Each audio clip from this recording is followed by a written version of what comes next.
বিচার সংস্কার নির্বাচন সমান্তরালভাবে এগিয়ে নিতে হবে বললেন জামাত আমির। বিস্তারিত দেখুন অগ্রযাত্রা ডেস্ক রিপোর্টে। বাংলাদেশ জামায়াতে ইসলামীর আমির ডাক্তার শফিকুর রহমান বলেছেন, বিচার সংস্কার ও নির্বাচন এই তিনটি প্রক্রিয়ার সমান্তরালভাবে এগিয়ে নিতে হবে। এর ব্যত্যয় ঘটলে আবারও জাতীয় বিপর্যয় ঘটতে পারে।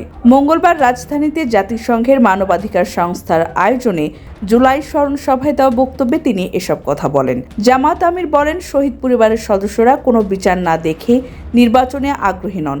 তাদের বক্তব্য, যারা জঘন্য অপরাধ করেছে তাদের মধ্যে অন্তত কয়েকজনের বিচার চোখে দেখতে চাই। এই সময় জামাত আমির জাতিসংঘের ফ্যাক্ট ফাইন্ডিং এর কথা উল্লেখ করে বলেন, সেখানে কিছু অপূর্ণতা ছিল, তা পূরণ করে বিচার নিশ্চিত করতে হবে।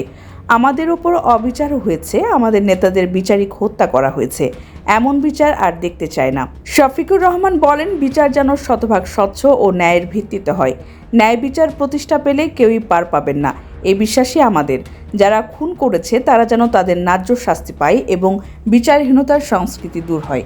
এই প্রক্রিয়ায় দলের পক্ষ থেকে পূর্ণ সহযোগিতা অব্যাহত থাকবে। এই সময় জামাত আমির বলেন, সরকার গঠনের সুযোগ পেলে কিংবা বিরোধী দলে থাকলেও জামায়াতের ভূমিকা হবে স্পষ্ট, ন্যায়নিষ্ঠ ও অকুতভয়। আমরা কাউকে ভয় করব না, শুধু আল্লাহকে। দায়বদ্ধ থাকব নিজের বিবেক ও দেশবাসীর কাছে। অন্য দলগুলোর থেকেও একই প্রতিশ্রুতি আশা করি। শফিকুর রহমান আরও বলেন, কে সরকার গঠন করবে তা নিয়ে প্রশ্ন নেই, তবে যারাই আসুক তারা যেন জাতির এই আমানত রক্ষা করেন। আমাদের যেন কেউ বিশ্বাসঘাতক বলতে না পারে।